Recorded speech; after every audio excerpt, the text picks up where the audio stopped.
오늘 이 시간 우리 함께 하신 우리 모든 성도 여러분들에게 지혜를 주시며 깨닫게 하시며 승리케 하시는 은혜 함께 하시기를 주의 이름으로 축원드립니다.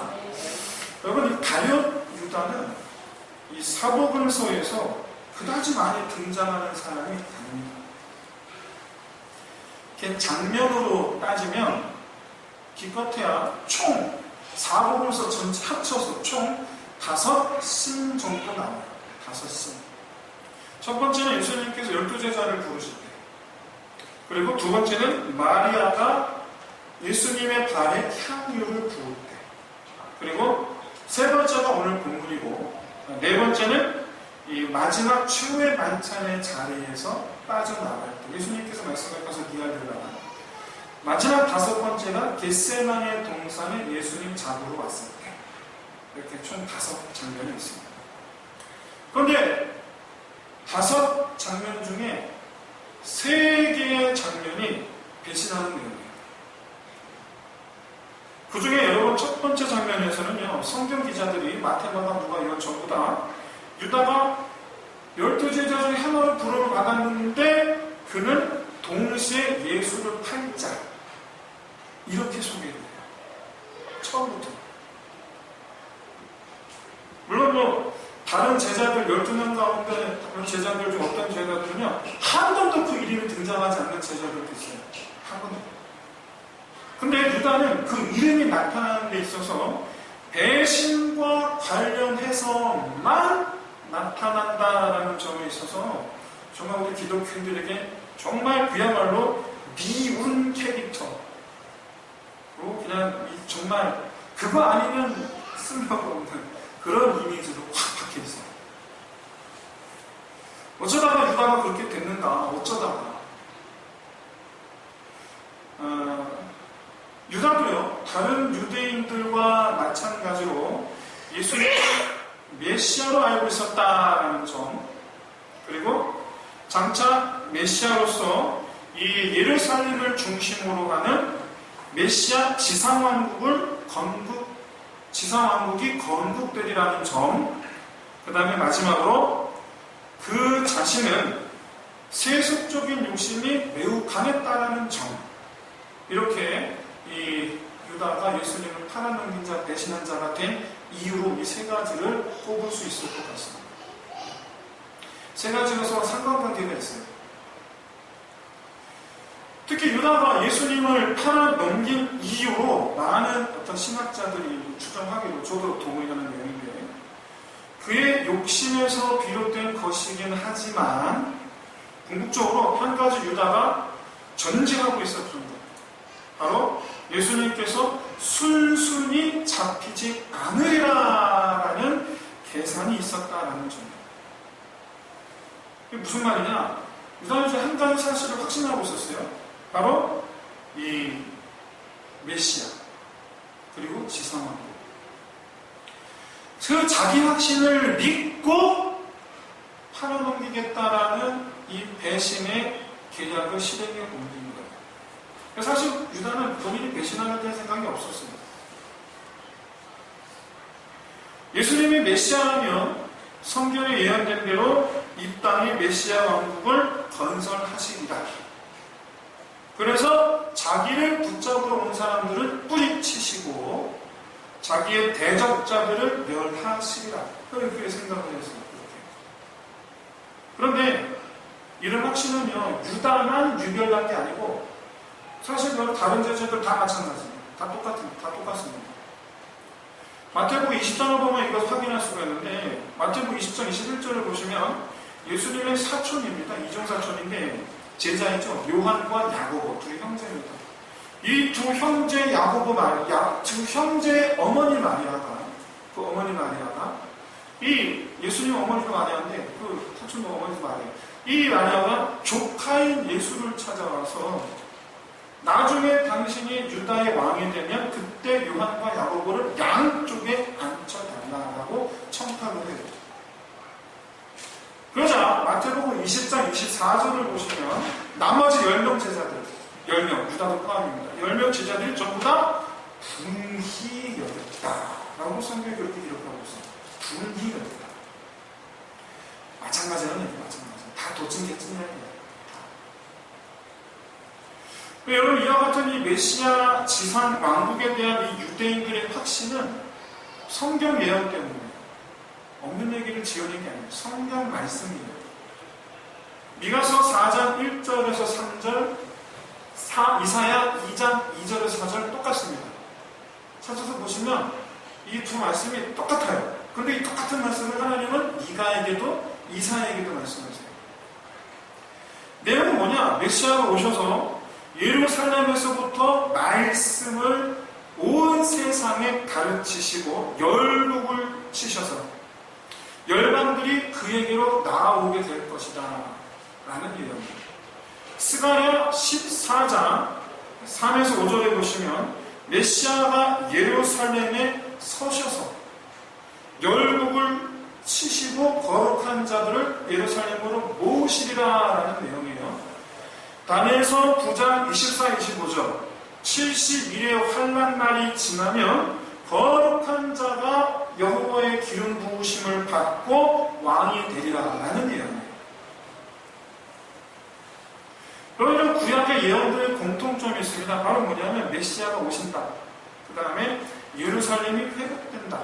그리고 나라가 선다. 그리고 열국이 심판받는다. 같아요.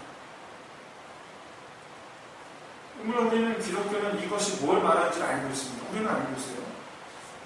바로 최후 심판의 날 임하게 될 영원한 하나님의 나라는 겁니다. 우리는 알고 있어요.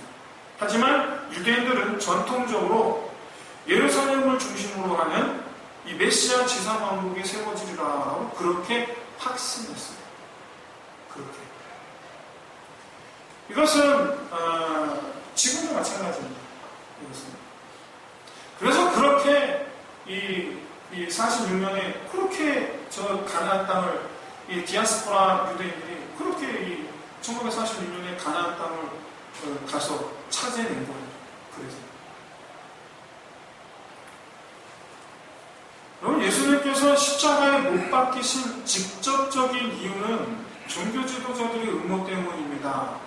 많은 그들의 그 음모가 성공할 수 있었던 배경은 바로 이와 같은 메시아 지상왕국에 대한 유다 백성들의 소망이 자리하고 있어요. 여러분, 백성들의 눈에 비친 예수의 모습 비참한 거예요. 그렇게 생각 안 했는데 손에 밧줄을 그리고 대제사장에 취급받으면서 얻어맞고 벌겋게 다 찢기고 상하여서 그렇게 밧줄을 손에 맨 채로 꽁꽁 묶인 채로 백성들 앞에 초라하게 써있는 바로 그 모습. 여러분, 백성들의 눈에 비친 예수의 모습을 볼 때 지금까지 우리가 기대했던 예수가 아니에요. 속았다.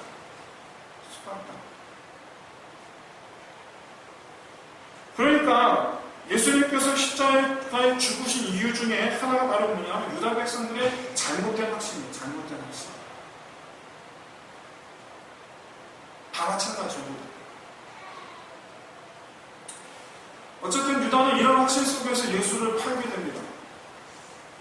이거는 원래 처음부터 유다가 예수님을 팔아넘길 계획을 갖고 있었던 것이 아니라 어떤 계기가 있었기 때문인데 바로 하루 전날 오늘 본문 이 일이 읽고 난 뒤로 그날 저녁에 최후의 만찬을 해요. 이 일 팔아넘기고 그날 저녁에 최후의 만찬을 해요. 그리고 그날 저녁에 예수님께서 가서 뛰어내리라 그러고 또 가갖고 새벽에 대제사장을 데리고 그 다음날 오는 거예요. 근데 그 전날에 뭐가 있었냐? 최후의 만찬 전날에 어떤 일이 있었냐면 바로 마리아가 값비싼 향유 옥합을 깨뜨려서 예수님의 발에 붓고 자기 머리털로 씻은 사건이 바로 전날에 있었어요. 이때 유다가 또 등장합니다. 이제 성경상 사복음서에서 두 번째로 등장하는 것인데 이때 유다가 그 비싼 향유를 갖다 팔아서 가난한 사람들에게 나눠주지 그거 왜 낭비하느냐라고 비난합니다. 근데 이때 예수님께서 마리아가 하는 일을 그냥 놔두라. 그는 내 장례를 예비하는 것이다. 그리고 오히려 그가 하는 일이 대대로 기억되리라. 이때 이 성경 기자가 요한이죠. 사도 요한이 요한복음 12장 4절에서 이렇게 말합니다. 유다의 이 마음에 대해서 이렇게 말하는 가난한 자들을 위함이 아니요 그는 도둑이라. 돌꾀를 맞고 거기 넣는 것을 훔쳐가매라 라고 고발하고 있어요. 바로 이 훔치는 자라는 이 고발 내용이 바로 예수 그리스도를 팔아넘긴 이유예요. 왜 그럴까? 그는 세속적인 사람이에요. 세상을 품는 사람. 세상을 품는 사람. 그는 세상에서 잘 되는 것을 목표로 사는 사람이에요. 그걸 위해서 예수님 곁에 머무는 사람이에요. 그가 꿈꾸는 메시아 지상왕국은 자기가 날개를 펼 수 있는 무대가 되리라라고 믿었어요. 그렇기 때문에 그는 그 자신이 돈깨 맡은 곳에서 돈을 가져가는 것에 대해서 그다지 죄의식이 없었어요. 별로 그다지. 자기 주머니에 채우는 걸 기쁨으로 하는 사람이기 때문에 그게 성전이에요. 그게 성전. 요한복음 12장 4절에서 그를 도둑이라고 고발한 것은 훔치는 자라고 고발한 것은 그가 도둑이다라는 그 사실을 얘기해 주기 위해서가 아니라 그의 관심사가 뭔지를 보여주기 위해서요. 그의 관심사가 뭔지를. 예수님이 영광 받으시는 게 관심이 아니고 돈. 마리아가 예수님께 영광 올려드리는 것에 예수님 마리아 때문에 예수님 영광 받으신다는 생각이 일절하지 않아요. 돈.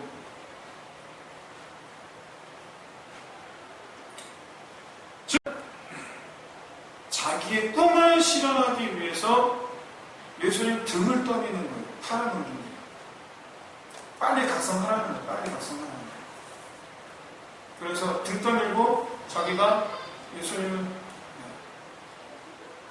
예수님께서 각성하시고 무슨 만화 영화처럼 여러분 유다가 이렇게 예수님 등을 떠민 이유는 답답했기 때문입니다. 예수님은 자그마치 1년 연봉에 해당하는 큰 금액을 땅바닥에 버리는 것에 대해서 자기 장래를 위한 거라고 말씀하세요. 그리고 계속해서 자기는 죽을 것이고 그런 자기를 믿어야 영생한다라는 이상한 소리를 계속해요. 유다 입장에서는 예수님의 그런 말씀에 말 그대로 정말 홍두깨 같은 소리, 잠자다가도 홍두깨 같은 소리 하는 거예요. 예수님께서 예루살렘 성에 저 주일날 들어오셨어요. 주일날, 월요일, 화요일, 수요일까지 지난 4일간 수요일까지 예수님께서 하신 거라고는 나는 죽어야 된다. 예루살렘은 심판받을 것이다. 나를 믿어야 영생한다. 제가 자기가 알고 있는 그런 지상왕국과는 정말 하등 상관없는 얘기들만 하고 있는 거예요. 내 관심사와는 전혀 맞지 않는 를 하고 있는 거예요. 그러면 교회가 구원을 얘기하지 않으면 교회가 아닙니다. 교회가 영생을 얘기하지 않으면 교회가 아닙니다. 교회가 그런 걸 얘기하지 않고 세상에 잘 되기만 얘기한다면 그건 교회가 아닙니다. 세상에서 잘 사는 법을 배우는 곳이 교회가 아닙니다. 교회는 세상에서 미련한 법을 배우는 곳이 교회입니다.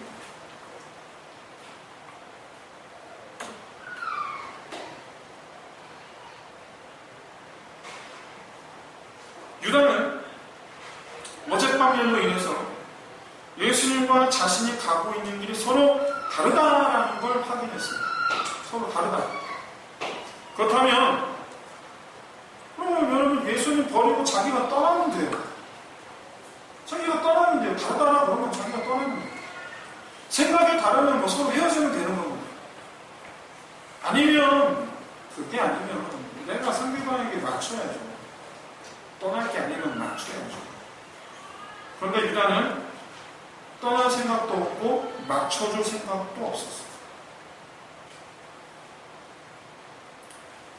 유다가 이와 같이 떠나지 않고 끝까지 가지고 있었던 미련이 뭐냐? 떠나지 못하게 자기 발목을 잡고 있는 그 미련 한 가지 뭐냐? 바로 예수님 능력이에요. 자신이 본 예수님은 분명 메시아거든요. 여러분 예수님 말 한마디에 귀신들이 다 복종해요. 그게 뭐 한두 번입니까? 여러분 귀신들만 복종합니까? 바람이 복종하고 바다가 복종해요. 더더구나 예수님 본인은 바다 위를 걸어가 마치 물들에 예수님 발을 받쳐드리는 것처럼 그렇게 걸어다녀요. 여러분 90병이 즉시로 났는데 더 놀라운 사실은 피부가 썩어 문드러진 문둥병자들이 즉시로 나았답니다. 여러분 성경 표현에서 문둥병이 나았다는 걸 어떻게 합니까? 썩어 문드러진 피부가 오래도 됩니다. 그게 아니면 그 자리에서 알 수가 없어요. 내가 지금까지 문둥병자로 살았단 말이에요. 예수님께서 깨끗한 발을 치워라! 근데 그대로야. 왜? 문둥병이라는 게 여러분 하루아침에 어떻게 되는 게 아니잖아요. 하루아침에 썩어져가는 게 갑자기 확 썩어지는 게 아니잖아요.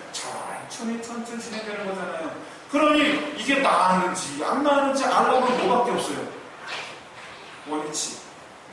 원래대로 되는 것밖에 알 방법이 없어요. 유다는 생각하죠. 예수님 능력이면 유다 왕이 되는 것쯤은 말 그대로 정말 그런 순식. 그런데 도통 그럴 생각이 없어요. 그런데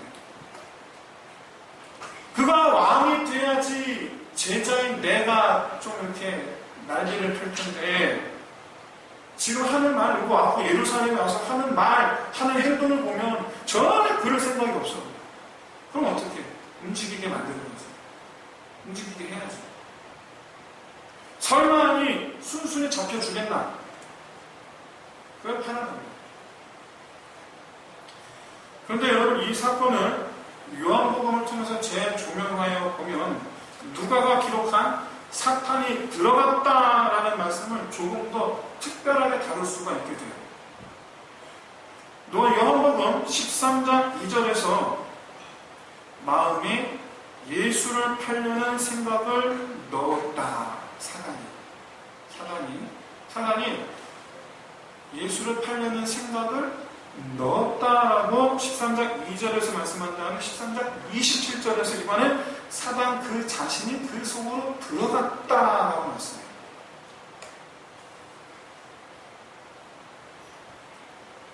그러니까 유다에게 있어서 아무런 양심의 가책 없이 그리고 자신이 배신자 역할을 하게 되면 반드시 찾아오게 될 뒷감당 그런 거를 전혀 생각도 하지 않고 예수를 팔아넘겼다라는 것은 바로 하나님의 계획을 망치려는 사단이 한 일이다라는 거예요. 이 말은 예수님의 이 사역을 싫어하는 사람들 다 마찬가지다라는 거예요. 죄다. 다 사단의 앞자리다. 그럼 놀랍게도 메시아 지상왕국을 믿었던 모든 유대인들 다 사탄의 앞자리라는 얘기입니다. 우리는 잠깐 우리 사탄의 계획에 대해서 잠깐 좀 생각해 보아야 될 필요가 있습니다. 그리고 아울러서 창세기 3장 15절 말씀을 떠올려 봐야 돼요. 하나님은 사람을 타락케 한 이 산업품에는 모든 피조생이죠. 타락케 한 이 사단에게 이렇게 말씀하셨어요. 여자의 후손이 네 머리를 밟을 것이다. 하나님 말씀하셨으니까 그렇게 될 거예요. 이 말을 들은 사단은 이때부터 한 가지 계략을 세웁니다. 바로 여자의 후손이 자기 머리를 밟기 전에 자기가 먼저 그의 발 뒤꿈치를 상하게 하겠다라는 거예요. 자기가 먼저. 사단은 자기가 여자의 후손의 발 뒤꿈치를 상하게 하는 일이 뭐냐라는 것에 대해서 십자가라는 걸 사단은 알고 있었어요. 알고 있었어요. 하나님과 사단은요, 태초부터 함께 모종의 계획을 세워요. 동상이몽. 같은 날을 바라보면서 서로 다른 꿈을 꿨어요. 하나님은 그 날에 구원의 계획을 품고 사단은 그 날에 죽음의 계획을 세웠어요. 그래서 사단은 여자의 후손이 태어났을 때부터 계획을 실행해 옵니다. 먼저 헤로당을 금지했어요. 근데 그 실패했어요. 그대로 계속해서 바리새인들, 서기관들, 이제는 대제사장들까지 이 종교 지도자들 다 동원해요. 그런데 지난 3년간의 공생의 기간 동안 이 사단은 종교 지도자들을 최대한 활용했지만 다 실패했어요. 오늘도 이들이 머리맡에 지금 고민하고 있어요. 외부로부터의 공격이 먹히지 않으니까 여러분 내부로부터의 공격도 준비했어요. 양동작전. 여러분 사복음서에서 유다를 예수님께서 제자로 택하셨던 바로 그 순간 한결같이 유다를 사단에 속한 자로 소개하는 그 이유가 바로 여기 있어요. 그 이유가. 즉 사단은 처음부터 유다를 품 안의 칼로 삼았다라는 걸 말해줍니다. 유다는 처음부터 품 안의 칼이었어요. 본인이 몰랐을 뿐이지. 이렇게 사단을 중심으로 창조 이후 지금까지 역사를 이렇게 쭉 그렇게 바라본다면 오늘 본문 3절에서 사탄이 들어갔다라는 이 표현은 바로 사단이 전면에 나섰다라는 걸 의미해요. 사단이 전면에 나섰다. 지금까지 계속 집어넣기만 했어요. 넣어주기만 했어요. 근데 이제는 자기가 나서는 거예요. 마지막으로 나서는 거예요. 최후의 한 방은 자기 손으로 직접 하는 거예요. 유다가 마리오네트가 되었다라는 의미는 아닙니다. 그런 의미는 아니지만 그리고 유다 자신 스스로가 자기 안에 사단이 들었다라는 것을 알지 못했겠지만 그의 모든 관심, 그의 욕망, 그리고 그의 말과 행동, 이 모든 것들이 다 사단의 주관 안에 있었던 것입니다. 말하자면 유다는 지금까지 사단이 주는 것을 넙죽넙죽 잘 받아먹고 있었어요. 본인이 몰랐어요. 세상을 푸는 마음, 사단이 주는 것입니다. 깨달음이 있으시기를 주의 이름으로 축원드립니다. 세상에서 날개를 활짝 펴는 꿈은 사단이 주는 것입니다. 잘못된 메시아관, 물론 그 유다 전체가 다 속고 있었겠지만 어쨌든 그 잘못된 메시아관 역시 사단이 주는 거예요. 하나님의 말씀을 왜곡되게 하는 거예요. 왜곡되게 하는 거예요. 여러분 많은 교회가 얘기하는 것인데 한 사람이 잘못된 얘기하면 누구 말이 맞아요? 10,000명의 목사가 얘기하는 것과 한 명의 사람의 주장이 서로 달라. 같은 거 가지고 그럼 누구 말이 맞아요? 여러분 상식이에요. 상식이에요. 그 한 명의 말에 속지 마세요. 한 명의 말. 대부분 우리는요 이 새로운 것이라고 그걸 받아들여요. 근데 여러분 성경에 해야 할 새 것이 없습니다. 똑같습니다. 지금 있는 이단들 2000년 전에 있었어요. 저는 정말 여러분들이 그런 궁금한 있으시면 신학을 전공하시라는 얘기가 아니라 한번 좀 보시면 제 말이 무슨 말인지 이해가 될 거예요. 지금 있는 이단들 전부 다 2000년 전에 있었어요. 지금 모리와 말지 못해서 떠드는 그 얘기들 2000년에 똑같이 떠드는 이단들이 있었어요. 해안에 새 것이 없어요. 해안에 새 것이 없어요. 여러분 진리는 보편적입니다. 다시 돌아와서 여러분 예수님은 나와 다르다. 그러니 내 생각대로 움직이게 해야 한다. 이게 바로 사단이 주는 예수님은 나와 다르다. 이 시간 혹시 예수님의 말씀이 내 생각과 다르다라고 부딪히는 어떤 그런 말씀들에 대한 있다면 깨달으시기를 바랍니다. 유다는 겟세마네 동산에서 예수님을 대제사장들이 보낸 군인들에게 넘겨준 후에 돌아가는 상황을 쭉 지켜봤어요. 밤사이 흐르지 않아요. 유다가 겟세마네 동산에서 예수님을 군병들에게 넘겨준 시간은 대충 한 새벽 4시. 그런데 가서 선회들의 공회가 열리고 그 다음에 그래서 이 대제사장들이 예수님을 빌라도에 넘긴 것이 대략 오전 9시. 야, 그럼 무슨 놈의 공회를 새벽같이 열었는지 모르겠어요. 시간이 안 걸렸어요. 그런데 그 시간 동안 계속 지켜본 거예요. 근데 그 공회가 끝나고 나서 빌라도에게 예수님께서 그렇게 정말 이 양같이 끌려가는 모습을 보고 나서야 아니구나. 받아둔 돈 들고 와서 여러분 그 은 30이 뭐에 대한 값이냐면 노예 한 사람 한 값입니다. 은 30이. 요셉이 얼마에 팔렸습니까? 은 30이. 그게 노예값이에요. 노예값. 그래서 그 돈을 들고 와서 대제사장들에게 물리자고 하는 거예요. 사단이 유다에게서 나간 거죠. 무슨 얘기냐? 사단이 유다를 버렸다는 얘기예요. 유다를 버렸다는 얘기예요. 이게 유다라는 사람의 인생입니다. 그래서 주님은 유다를 불쌍히 여기셨어요. 차라리 네가 태어나지 않았다면 더 좋았을 거예요. 자기가 무슨 짓을 하는지도 모르고 이용당하는 사람. 그런데 하필 자기가 한 일 때문에 사단의 계획이 완성돼요. 여러분 놀랍게도 오늘 보는 비유의 이야기지만 다른 각도에서 보면 여러분 영광의 순간이에요. 왜? 하나님의 계획도 완성이 되잖아요. 사실은. 물론 사단도 몰랐어요.